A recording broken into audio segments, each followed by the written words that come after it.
Cosa faresti se non avessi paura?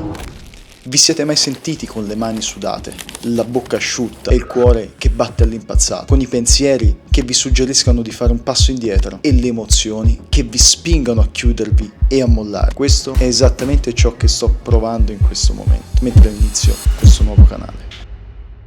Come ogni nuovo inizio è difficile, stressante e spaventoso, ma sapete cosa? Questo è ciò che ci rende umani, ciò che ci distingue e mi fa sentire vivo, entusiasta di vivere la vita. Come disse Nelson Mandela, il coraggio non è l'assenza di paura, ma la vittoria su di essa. E dato che sono umano come voi, sono in continuo cambiamento ed evoluzione e considero ogni ostacolo come un'opportunità per crescere ed ogni fallimento una lezione da cui ripartire. Perciò diamo inizio a questo nuovo viaggio. Sono Antonio, ma potete chiamarmi Tony. Aprire questo canale è per me un passo fondamentale verso la mia visione futura. Immagino un mondo in cui la maggior parte delle persone si sveglia ispirata, lavorando per un futuro più significativo e terminando la loro giornata felici di invecchiare con le persone che le circondano. Come affermava Viktor Frankl, quando non siamo più in grado di cambiare la situazione, siamo sfidati a cambiare noi stessi. Questo canale rappresenta proprio quel cambiamento che voglio vedere nel mondo. In questo video voglio condividere con voi la visione di questo canale, rispondendo a 3 domande chiave. Il mio obiettivo è capire se questo viaggio può esservi utile, un viaggio che oggi è digitale, ma che in futuro voglio che sia basato su autentiche connessioni umane ed esperienze condivise reali, face to face. Prima domanda. Cosa mi porta a condividere questi contenuti? Sono mosso dalla volontà di esplorare una vita più significativa e dal far conoscere alle persone realtà diverse, spesso inaccessibili sia culturalmente che geograficamente. Essendo nato a La Habana da madre cubana e cresciuto in Italia da padre toscano, ho sempre provato un senso di identità molto aperto. Non mi sono mai sentito pienamente parte di una sola cultura. Crescendo e viaggiando, questa sensazione si è espansa ancora di più in tutti i paesi che ho visitato, quindi mi sento un po' come se tutto il mondo fosse paese. Ho sempre viaggiato tanto, a Cuba per andare a trovare l'altra parte della mia famiglia, poi crescendo per passione e infine per lavoro. E ho visto luoghi e persone estremamente diverse e affascinanti in giro per il mondo. Questa esperienza mi ha fatto capire che la vita è estremamente soggettiva. Come disse Anais Nin, non vediamo le cose per come sono, le vediamo per come siamo. Quindi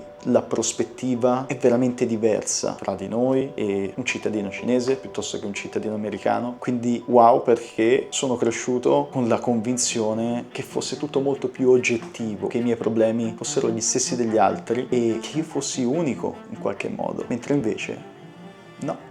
Non esiste una verità assoluta, ma miliardi di punti di vista, di prospettive. Credo che vedere, o ancora meglio vivere, l'esperienza della realtà del mondo, nel bene e nel male, al di fuori della nostra zona di comfort, ci renda più facile diventare esseri umani migliori. Perciò voglio documentare e portarvi dentro community consapevoli che si trovano in luoghi affascinanti e alle volte anche pericolosi per mostrarvi la realtà dietro le apparenze e magari ispirarvi ad andare a conoscere luoghi nuovi e a fare esperienze trasformative. Da un lato più pratico, ad oggi ho 27 anni e ho da poco compiuto circa 10 anni di esperienza nel fallire e rialzarmi, lanciando e gestendo business digitali e ristorativi. Attualmente sono cofondatore di una no profit chiamata Futura, che opera in tutto il mondo, e un ristorante in Toscana che gestisco con la mia famiglia e che conta 13 persone nel team. Perciò ancora più nel pratico voglio condividere con voi le mie esperienze nel creare business di successo basati sulle persone per aiutare altre persone, dove i ricavi vengano visti come mezzo per tenerci insieme nella direzione in cui vogliamo andare e non come il fine per accumulare più ricchezza. In che modo i miei video possono trasformare la vita degli spettatori?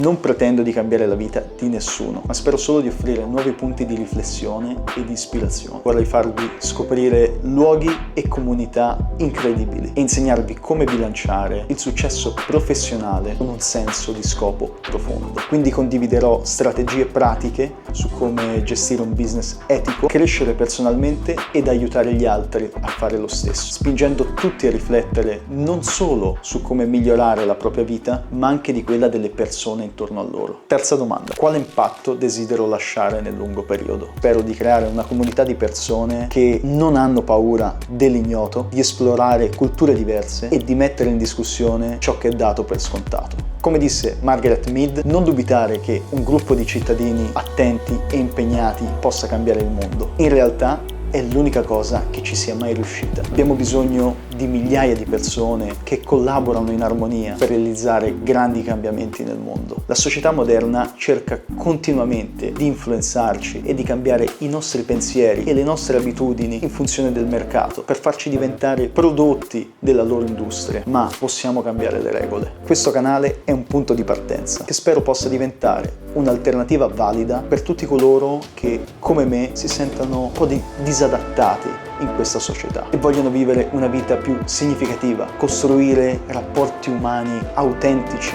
e duraturi al di là del digitale e trasformare queste connessioni in energia e determinazione per cambiare in meglio il mondo e le persone intorno a noi. Se volete unirvi a me in questo viaggio e alle altre persone che fanno già parte della community di Futura, vi invito a iscrivervi e a rimanere aggiornati sui prossimi video e grazie per il vostro tempo e a presto.